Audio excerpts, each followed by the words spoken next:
in the Central Reservation on the A19 in our area have been meeting local MPs. 83-year-old Sonia Rose was killed in 2016 when a lorry careered through the gap near the Tontine, leading to a fatal head-on crash. Sonia's daughter Katie launched a petition that's now been signed by over 3,000 people to make the A19 safer. And on Friday, Katie, along with North Yorkshire MPs Kevin Hollinrake, Rishi Sunak and Highways England, had another meeting. So let's catch up with Katie, who's on the line to me now. Morning, Katie. Good morning. Now, this is Can something... I just say, I'm just a bit emotional today because today it would have been Mum's 85th birthday today, so it's a particularly poignant day to be talking to you. Right. Are you okay to talk? Yeah. Now I'm fine. It's just I wanted to explain if my voice sounds a bit funny. Of course. Totally understand that. So you've been fighting for this for a long time. So what happened at the meeting on Friday? Well, the meeting it was positive in that I think Highways England are totally and utterly, they've done this massive report. So what they showed us was an actual route of the A19 from Dishbus right up to the Tyne Tunnel. And this is what they've been doing since our last meeting in March. And what they showed us was that the parts of the road were in a darker colour where they were the most dangerous and the most gaps. And that part between where First goes up to just about up towards Stockton on Tees, that is the most dangerous part. And the little bit going past Hartlepool as well. So what they were saying is they are committed now to closing those gaps. The negative thing about that is that they have to jump through so many hoops, because what they have to do now is for each and every gap they have to compile a report, do a public consultation, and then put a budget together and ask the Ministry to transport for the money. And that is where we in the North East are getting the short straw. Right. So why were the gaps put in the Central Reservation in the first place?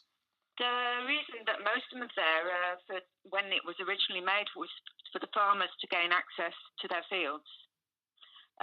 Since then, the poor farmers have been having to go with a tractor and a trailer across the motorway where you don't know whether somebody's going at 70 or at 90 and judge how to get across. So the farmers, some of them have got new routes and others are having to continue with those same gaps. The problem is, as long as you continue to have those gaps, then, things can career at speed through that gap into the opposite carriageway.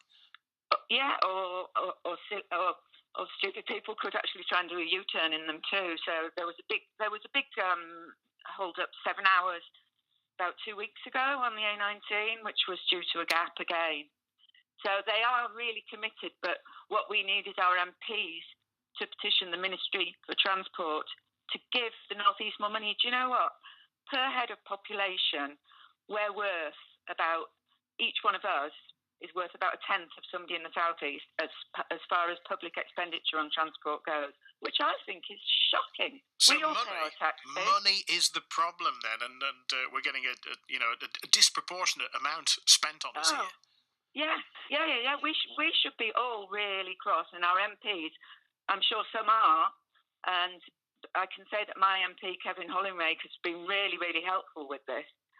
He's invited us back for another meeting in November, which is more to do with the gap where my mum was actually killed, because they have now done the public consultation on that one just in front of the Tontine where mum was killed. They've got one objector, but they think that they can work these out with the objector. And then get a budget together. So in November, we're hoping to hear that it's definitely still going ahead and it will be closed by next March. Right. I mean, Highways England said the gaps would be closed by March, didn't they? So, yes. So have any of them been closed? No. They said that one would be closed by March, and after that, I think unless the money, they are so cagey about what they're going to do because they aren't convinced that they're going to get the money yet, and that's where the pressure's needed. Really, is the media and MPs and people to put the pressure on the Ministry for Transport to get some more money up north. They want us to be a northern powerhouse. Well, we can't without a road that is not. We can't with this road that's not fit for purpose, that gets blocked for 7 hours every time there's an accident. Well, you got the Cabinet, of course, meeting in the North-East today. Admittedly, it's in Gateshead, but it's interesting, isn't it? So hopefully they're listening. All right, thank you, Katie. Thank you very much indeed for that. The Highways Agency then, the latest from them, they still plan to close the gaps by next March. That's 2019. However, the other dangerous stretches are going to have to wait a little bit longer than that. 11:15.